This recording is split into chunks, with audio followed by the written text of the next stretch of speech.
السلام علیکم ورحمۃ اللہ وبرکاتہ، نحمده ونصلی علی رسولہ الکریم، اما بعد،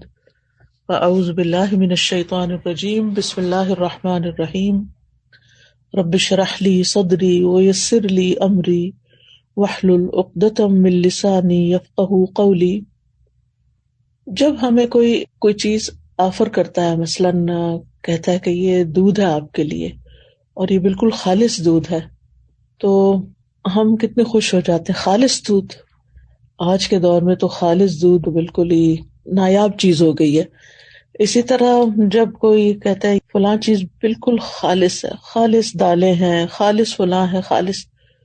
تو ہمارے دل کی کیفیت ہی بدل جاتی ہے۔ یعنی ہم ہر چیز میں خالص چاہتے ہیں، خلوص چاہتے ہیں، محبت میں بھی خلوص چاہتے ہیں، تعلقات میں بھی خلوص چاہتے ہیں۔ لیکن کبھی ہم نے سوچا کہ اللہ سبحانہ تعالیٰ کے ساتھ ہمارا جو تعلق ہے، یا اللہ سبحانہ تعالیٰ کی جو عبادت ہم کرتے ہیں، یا اللہ سبحانہ تعالیٰ کی دین کی خدمت کا جو بھی کوئی کام کرتے ہیں، جو بھی ہمارے حصے میں آیا ہے، جیسا بھی کام آیا ہے، چاہے وہ تحقیق اور ریسرچ کا کام ہے، یا تعلیم کا کام ہے، یا پھر خدمت خلق کا کام ہے، یا تنظیم یعنی ایڈمنسٹریشن کا کام ہے، یا کسی بھی اور طریقے سے کسی بھی کام میں ہم جس کو ہم دین کے لیے، اللہ کے لیے کرتے ہیں، تو کبھی ہم نے سوچا کہ وہ کتنا خالص ہے اور وہ کس درجے کا ہے، اور وہ قابل قبول ہے یا نہیں، اور کس درجے میں قبول ہوگا۔ تو آج میں تھوڑی سی بات اس موضوع پر کروں گی کہ ہمیں اپنے اعمال پہ کس طرح نظر رکھنی ہے، اور کس طرح ہم نے ان کو مزید خالص بنانا ہے، اور اس کے فائدے کیا ہیں۔ تو ہم سب سورۃ اخلاص کے نام سے واقف ہیں۔ قل هو اللہ احد اللہ الصمد لم یلد ولم یولد ولم یکن لہ کفوا احد، اور اس سورت کی فضیلت سے بھی واقف ہے، کوئی نئی بات نہیں ہے ہمارے لیے، ہم سب جانتے ہیں۔ تو اس کی اتنی بڑی فضیلت کس بنا پر ہے؟ اخلاص ہی کی بنا پر ہے نا۔ تو جس طرح اللہ سبحانہ تعالیٰ ایک ہے، قل هو اللہ احد، تو پھر جو کام یا جو عبادت اس کے لیے ہو، وہ بھی بس صرف اس ایک اکیلے کے لیے ہونی چاہیے، اس کے ساتھ کسی اور کو ملانا نہیں چاہیے، کسی اور کو شریک نہیں کرنا چاہیے۔ تو اخلاص کا لفظی مطلب ہوتا ہے کسی چیز کو آمیزش سے چھانٹ کے الگ کر دینا، یعنی کسی دوسری چیز کی ملاوٹ سے بالکل الگ کر دینا اس کو۔ اور لغوی معنی اخلاص کے ہوتے ہیں پاک صاف ہونا اور خالص ہونا، یعنی ہمارا عمل جو ہے، جو ہم اللہ کے لیے کرتے ہیں، وہ ہر طرح کی آمیزش سے بالکل صاف ستھرا ہو، خالص ہو، پیور ہو۔ اور امام راغب اصفہانی جو ہیں، آپ لوگوں نے ان کا نام سنا ہوگا، مفردات القرآن کے نام سے قرآن مجید کی ڈکشنری ہے، اور بہت ہی بہترین ڈکشنری ہے، ہر قرآن کے طالب علم کو اس سے واقفیت ہونی چاہیے۔ تو امام راغب اصفہانی لکھتے ہیں کہ الاخلاص التبری عن کل ما دون اللہ تعالی، اخلاص یہ ہے کہ اللہ کے علاوہ ہر ایک سے دل کو پاک کر لیا جائے، یعنی جب ہم اللہ کے لیے کوئی کام کرتے ہیں تو بس وہ صرف اللہ کے لیے ہو، کسی اور کے لیے نہ ہو۔ اس کے بارے میں کئی ایک اقوال ہیں، لیکن جیسے عز ابن عبد السلام کا قول ہے، وہ کہتے ہیں کہ اخلاص یہ ہے کہ انسان اطاعت کے کام کو اللہ اکیلے کے لیے خالص کرتے ہوئے انجام دے۔ کس طرح؟ وہ اس طرح کہ اس عمل کے ذریعے سے لوگوں سے اپنی تعظیم اور توقیر یعنی عزت کا ارادہ نہ کرے، یعنی کوئی اچھا کام کر کے پھر وہ لوگوں سے توقع نہ رکھے کہ اب چونکہ اس نے اچھا کام کر لیا ہے اس لیے سب اس کو عزت دیں۔ مثال کے طور پر اگر ایک ٹیچر ہے، میں اپنے آپ کو ہی لیتی ہوں کہ مجھے تعلیم دینے کے بعد، پڑھانے کے بعد، سکھانے کے بعد جن کو میں سکھا رہی ہوں ان سے یہ توقع نہیں رکھنی چاہیے کہ اب چونکہ میرا ان پہ احسان ہے لہٰذا یہ اس کا بدلہ کم از کم اس صورت میں تو ضرور دینا کہ یہ مجھے رسپیکٹ دیں، اور اگر وہ رسپیکٹ نہ دیں تو پھر مجھے بہت برا لگے اور میں ڈسہارٹ ہو جاؤں، اور پھر میں اپنا کام چھوڑ دوں اور لوگوں سے بدظن ہو جاؤں، اور پھر ان کے خلاف ادھر ادھر غیبت چغلی شروع کر دوں اور فرسٹریشن کا شکار ہو جاؤں۔ تو یہ سارا نتیجہ کس بات کا ہے کہ میرے اصل کام میں اخلاص ہی نہیں تھا. تبھی تو میں اس نتیجے پہ پہنچی، اس ہلاکت کے گڑھے میں، کہ فرسٹریشن کا شکار ہوئی. اور اس فرسٹریشن میں پڑھ کے پھر میں نے جس مقصد اور جس نیت اور جس جذبے اور جس بڑے بڑے ارادے کے ساتھ میں نکلی تھی، وہ تو وہیں رہ گیا نا، وہ تو چلا گیا کہیں اور، ختم ہو گیا سب کچھ. پھر وہ کہتے ہیں کہ اور نہ کوئی دینی نفع حاصل کرنے کا مقصد ہو اور نہ کوئی دنیاوی نقصان دور کرنے کا ارادہ ہو، یعنی کچھ بھی اور نہ ہو، ہر چیز ہٹا دی جائے سوائے اس کے کہ اللہ کی رضا سامنے ہو. اسی طرح یہ بھی کہا جاتا ہے کہ اخلاص کا صحیح مفہوم یہ ہے کہ انسان زندگی میں جو بھی عمل کرے اور جس سطح کی اور جس شکل کی بھی عبادت کرے، یعنی عبادت کی مختلف شکلیں ہیں نا، ایک تو نماز روزہ ہے، یہ ہماری فارمل عبادت، اور ایک اس کے علاوہ جو ہے وہ جیسے امام ابن تیمیہ نے عبادت کی تعریف کی ہے نا، کہ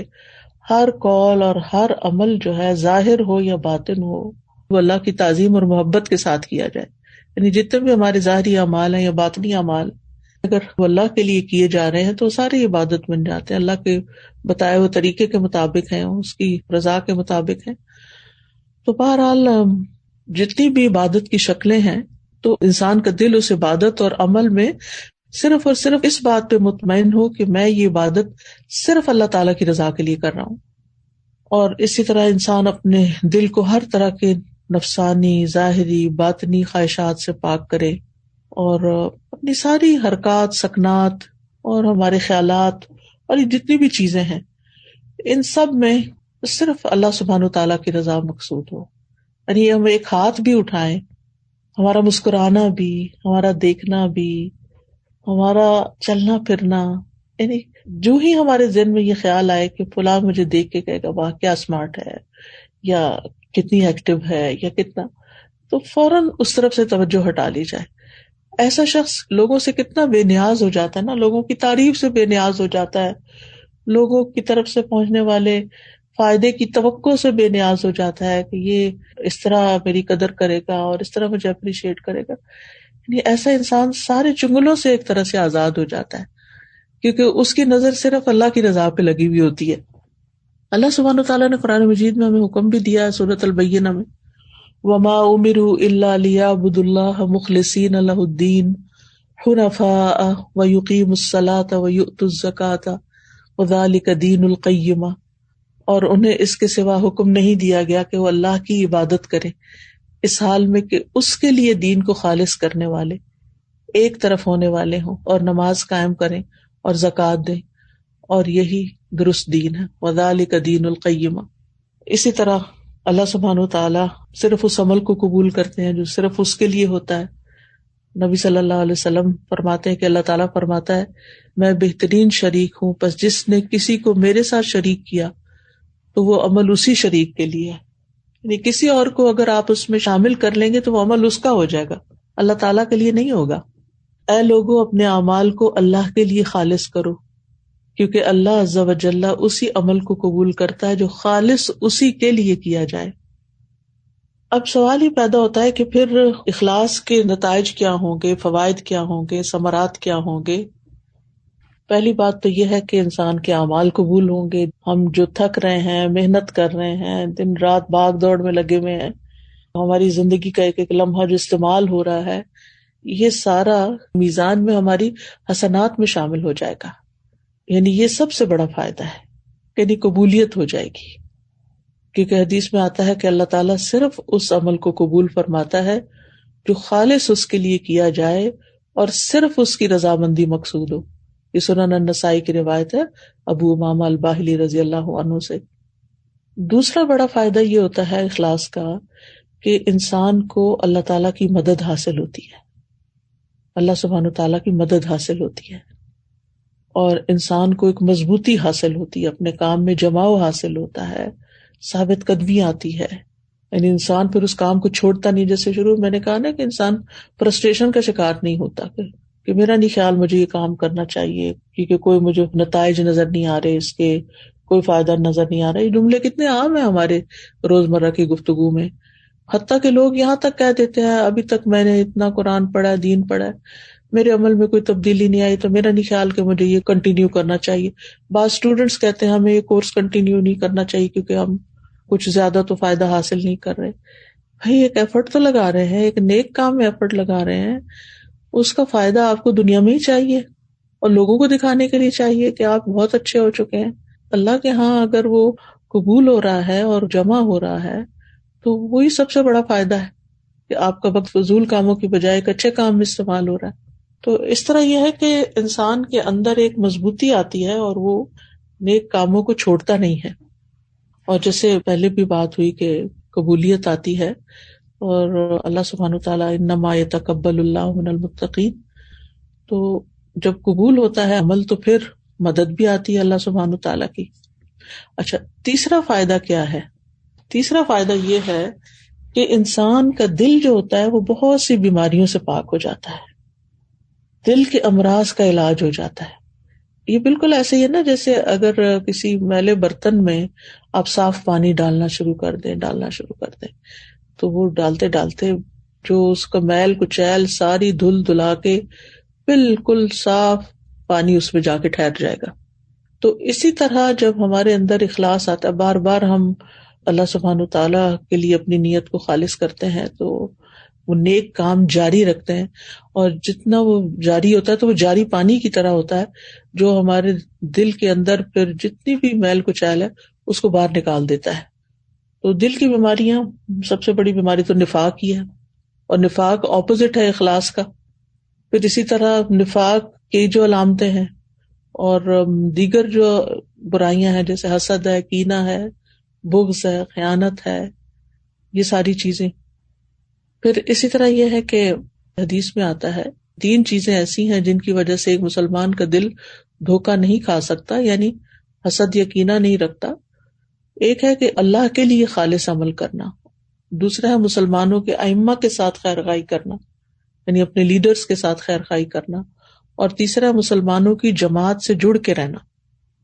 بے شک دعا مانگنا ان کی حفاظت کرتا ہے, یعنی مسلمانوں کی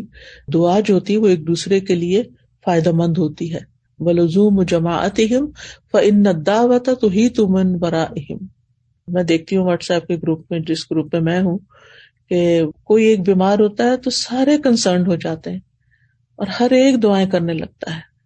اور حقیقت ہے کہ ایسے دل پکڑا جاتا ہے. جب میں واٹس ایپ کھولتی ہوں, میں سینئر سٹاف کا جو گروپ ہے اس کا وہ نمبر دیکھتی ہوں کہ کافی میسیجز ہیں, تو میں سوچتی ہوں اللہ خیر کرے. لگتا ہے یا کوئی بیمار ہے یا کوئی فوت ہو گیا ہے یا کوئی, تو یہ اسی صورت میں سب کی دعائیں ملتی ہیں نا جب جڑے ہوئے ہیں. اور اگر جڑے ہوئے ہی نہیں ہیں, آپ اکیلے ہی زندگی بسر کر رہے ہیں, تو بس پھر اکیلے ہی ہیں بہرحال.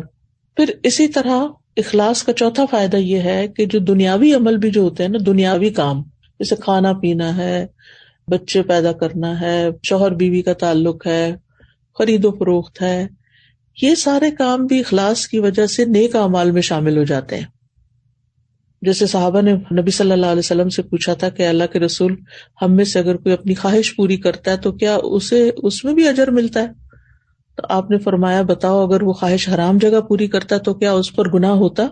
تو اسی طرح جب وہ اسے حلال جگہ پوری کرتا ہے تو اس کے لیے اجر ہی اجر ہے. تو اس میں آپ دیکھیں کہ مثلاً آپ والدین کی خدمت کر رہے ہیں, اپنے روزمرہ کے کاموں میں آپ دیکھیں کہ کچھ کام تو آپ خالص دینی کام کر رہے ہوتے ہیں, لیکن بہت سے کام دن بھر میں دنیاوی کام بھی ہمارے روٹین میں شامل ہو جاتے ہیں. جیسے کھانا پکانا ہے, کھانا سرو کرنا ہے, برتن سمیٹنا ہے, بچوں کے پیچھے پڑھ کے ان کو کھلانا ہے, بزرگ ہیں تو ان کے چڑچڑے پن کے باوجود ان کے ساتھ خیر خواہی کا معاملہ کرتے ہوئے ان کی ضروریات کا خیال رکھنا ہے. یہ سارے کام بندے کو تھکا دینے والے ہوتے ہیں, اور اینڈ آف دا ڈے پھر یا آوازیں بلند ہونے لگتی ہیں انسان کی, یا پھر احسان جتا بیٹھتا ہے یا کوئی اور. لیکن ان کاموں کو کرتے ہوئے بھی اگر انسان یہ سوچے نا کہ میں اللہ کی رضا کے لیے کر رہا ہوں, اس کا اجر میں اللہ سے چاہتا ہوں, اس کا اجر میں اللہ سے چاہتا ہوں, ہر موقع پر یہی بات اگر انسان اپنے آپ کو یاد دہانی کرا دے, تو آپ دیکھیں گے کہ دن کے آخر میں بھی آپ اللہ سے باتیں کر رہے ہوں گے اور دعائیں اپنے لیے کر رہے ہوں گے, یا اللہ تو میری کوششوں کو قبول کر لے اور تو مجھ سے راضی ہو جا. اور نہ آپ اپنے بچوں پہ چیخیں چلائیں گے, نہ آپ اپنے شوہر پہ احسان جتائیں گے, نہ آپ اپنے نوکروں کے اوپر کوئی غصہ کریں گے, کیونکہ ساری چیزیں اللہ ہی کے لیے کر رہے ہیں نا. اللہ ہی کے حکم کے مطابق اللہ ہی کے لیے کر رہے ہیں. اب کھانا کھلانا کتنا نیکی کا کام ہے، گھر کی صفائی کرنا، طہارت اور نظافت اللہ تعالیٰ کو کتنی پسند ہے. ان اللہ یحب التوابین و یحب المتطہرین. اگر اس جذبے کے ساتھ آپ صفائی کرتے ہیں، آپ نہانے میں بعض اوقات یہ ہوتا ہے کہ جیسے میرے جیسے مصروف لوگوں کا یہ ہوتا ہے کہ اچھا اب اس میں وقت لگ جائے گا میرا. جب میں نہانے جاتی ہوں تو میں کہتی ہوں اوہ 10-15 منٹ تو لگ ہی جائیں گے، یہ کیا وقت میرا ضائع ہو جائے گا، اس سے بہتر تھا میں کچھ کر لیتی. تو میں فوراً اپنے آپ کو ایسے موقع پہ یاد دلاتی ہوں کہ ان اللہ یحب التوابین و یحب المتطہرین. تو یعنی اگر نیت یہ ہے میری کہ اس پاکیزگی اور صفائی سے میرا رب مجھ سے محبت کرے تو پھر اس سے اچھا کیا کام ہو سکتا ہے. تو دل کے اندر سے نا وہ جو ایک انگزائٹی اور ایک پریشانی اور ایک تکلیف، وہ کیفیت ختم ہو جاتی ہے انسان کی. وضو کرنے جاتے ہیں یا ناخن کاٹ رہے ہیں اپنے یا اور صفائی کر رہے ہیں اپنی، تو ان سب چیزوں کو بھی آپ سنت سمجھ کر اور دین کا حصہ سمجھ کر اور اللہ کی رضا کے لیے کرتے ہیں، تو چاہے اس پر وقت لگ جائے تو پھر آپ کو یہ پشیمانی نہیں ہوتی کہ میرا وقت ضائع ہو گیا. یہ جو ہم سب کو زندگی میں تھوڑا اللہ کے فضل سے اللہ کے دین کا کام کرنے کا موقع ملا ہے، تو obviously وقت اس کے لیے چاہیے ہوتا ہے نا. تو پھر ہم حریص ہوتے ہیں کہ ہمارا وقت صحیح استعمال ہو، اچھے کاموں میں ہو. اور ہم کچھ کاموں کو تو اچھے کام کا نام دے دیتے ہیں اور کچھ کاموں کو سمیت میرے کچھ کاموں کو ہم سمجھتے ہیں کہ یہ تو سیکنڈری قسم کے کام ہے اور یہ تو ہمارے کام ہی نہیں ہے، یہ تو فضول کام ہے. حالانکہ دنیاوی کام بھی جو ہماری ضروریات پوری کرتے ہیں یا ہم دوسروں کی ضروریات پوری کر رہے ہوتے ہیں، تو ان کاموں کو بھی جب انسان اللہ کے لیے کرتا ہے تو خوشی خوشی کرتا ہے، اطمینان حاصل کرتا ہے. اور پھر اللہ کے لیے کر کے تو جو رضیت باللہ ربا وبالاسلام دینا کی کیفیت انسان کے اندر پیدا ہوتی ہے کہ اللہ میں راضی، تو نے مجھے اس کام کے لیے چلا، تو نے مجھے یہ کام دیا. پچھلے دنوں 1-2 ساتھیوں کے پیرنٹس بیمار تھے، تو ان میں سے ایک نے مجھے میسج کیا کہ میرے والد پچھلے 2-3 مہینے سے بیمار تھے، تو میں کوئی کورس نہیں پڑھا سکی، کچھ زیادہ کام نہیں کر سکی، لیکن میں دن کا ایک بڑا وقت ان کے ساتھ گزارتی رہی. اب آپ خود سوچیں کہ اب ایک صورتحال یہ کہ انسان فرسٹریشن کا شکار ہو، یہ کیا مصیبت پڑ گئی مجھ پہ، میرا تو دین کا کام چھوٹ گیا اور میں تو اتنے نیک کام کر رہی تھی اور اتنا صدقہ جاریہ کما رہی تھی اور بڑے بڑے کام کر رہی تھی، اور اب اس مصیبت میں پھنس گئی ہوں، پتہ نہیں کون سے گناہ کی شامت ہے. ایک تو شیطان اس طرح کی باتیں سجھواتا ہے، اور اتنی بڑی نیکی اور اتنی بڑی خیر کے کام کو جو اللہ ہی کی طرف سے زندگی میں آ گیا، انسان اس کو بھلا دیتا ہے، اس میں نیت بھی خراب کرا دیتا ہے، اس میں فرسٹریشن ڈال کے تکلیف میں مبتلا کر دیتا ہے. وہ جیسے حضرت ایوب علیہ السلام نے کہا تھا نا، انی مسنی الشیطان بنصب وعذاب، یعنی شیطان نے مجھے عذاب میں مبتلا کر دیا. ہوتا یہ ہے کہ ایک تو انسان کو مرضی کے خلاف کوئی کام کرنا پڑ جائے تو اس میں انسان کو تکلیف ہوتی ہے، پلس یہ کہ پھر اس کے اوپر شیطانی وسوسے اور جلن اور کڑھن، یہ عذاب سے کم نہیں ہوتا. یہ جو دل کی بے چینی اور پریشانی ہے، یہ ایک عذاب ہے، اور یہ اخلاص سے ہی دور ہوتا ہے کہ جب انسان جو بھی کوئی کام کرے اللہ کی رضا کے لیے کرے، چاہے دین کا ہو یا دنیا کا. ہاں یہ ہے کہ انسان اپنی زندگی میں اعتدال رکھے، کچھ وقت اپنے لیے، کچھ اولاد کے لیے، کچھ دوستوں اور رشتہ داروں کے لیے، کچھ گھر کے کام کاج کے لیے، کچھ تعلیم حاصل کرنے کے لیے، کچھ دینے کے لیے. پھر زندگی کے مختلف جو فیزز ہوتے ہیں اس میں مختلف اوقات میں انسان کو مختلف کاموں میں کچھ زیادہ یا کم وقت ملتا ہے. ایک وقت ہوتا ہے کہ اپنے لیے بہت وقت مل جاتا ہے، اپنی عبادت کے لیے، جیسے کہ بڑھاپے کا وقت ہوتا ہے، اس میں دوسری ذمہ داریوں سے انسان فارغ ہو جاتا ہے. اور کچھ وقت ایسا ہوتا ہے کہ جس میں خدمت خلق کے لیے زیادہ وقت نکالنا پڑتا ہے انسان کو. کسی کے والدین بزرگ ہوتے ہیں تو ان کو ٹائم دینا پڑ جاتا ہے، کسی کے حصے میں تعلیم اور تعلم کا کام آ جاتا ہے، اس کی باقی ذمہ داریاں کوئی اور سنبھال لیتا ہے. تو ہم میں سے ہر ایک کی سچویشن اور حالات فرق ہیں، لیکن اس میں ہمیں یہ یاد رکھنا چاہیے کہ جس بھی حال میں رب رکھے اس پہ راضی رہ کے، اس میں نیت خالص کر کے اس کام کو عبادت سمجھ کے کریں، مصیبت سمجھ کے نہ کریں. پھر اس میں آپ دیکھیے کہ بعض لوگ ایسے ہوتے ہیں کہ جو جسمانی طور پہ دنیا سے الگ ہوتے ہیں لیکن دل ان کا دنیا میں پھنسا ہوا ہوتا ہے، اور کچھ لوگ ایسے ہوتے ہیں کہ جو جسمانی طور پر دنیا میں ہوتے ہیں لیکن دل ان کا دنیا سے الگ ہوتا ہے. تو یہ دیکھ سکتے ہیں ہم کہ ہم کہاں کھڑے ہیں. اچھا، چھٹا فائدہ یہ ہے کہ انسان سے سختیاں اور مصیبتیں بھی دور ہونے لگتی ہیں، یعنی انسان کی دعائیں بھی قبول ہوتی ہیں، یعنی اخلاص کی برکتیں بہت ہیں. اب وہ واقعہ یاد ہوگا جو بخاری اور مسلم میں آتا ہے، 3 لوگوں کا جنہوں نے غار میں رات گزاری، جو بارش سے مجبور ہو کے غار کی طرف چلے گئے تھے، پھر وہ غار کا دروازہ بند ہو گیا پتھر گر کے، تو وہ ہٹا نہیں پا رہے تھے مل کے، تو پھر ہر ایک نے دعائیں کرنی شروع کی اور اس میں ہر ایک نے اپنے اپنے خالص عمل کو وسیلہ بنایا، تو اللہ تعالیٰ نے ان کی مصیبت دور کر دی، وہ غار سے باہر نکل آئے۔ تو اخلاص سے نا دل کے اندر ٹھنڈک آ جاتی ہے کہ میں جس کے لیے کر رہا ہوں نا وہ دیکھ رہا ہے۔ مثلا آپ ایک بہت اچھا کام کرتے ہیں اور جب کام کر کے کسی کو دکھاتے ہیں کہ اچھا آپ اس کے بارے میں مشورہ دیں کہ یہ کیسا ہے، تو وہ اس پہ سخت تنقید کر دیتا ہے، یہاں یہ غلطی ہے، یہاں یہ نہیں ہونا چاہیے، یہاں وہ نہیں ہونا چاہیے۔ تو اس وقت آپ کا ری ایکشن پھر کیا ہوتا ہے؟ یا آپ دل میں مسکرا رہے ہوتے ہیں، یا پھر آپ سخت غم، فکر، پریشانی کا شکار ہو جاتے ہیں۔ مسکرا کون سکتا ہے ایسے موقع پر کہ جس کے لیے میں نے محنت کی تھی نا اتنی، اس نے تو دیکھ لیا، اس نے تو میری محنت جان لی نا، میرا خلوص جان لیا، اور یہ شخص میری صرف ظاہری حالت دیکھ رہا ہے کہ میں نے پروڈیوس کیا کیا،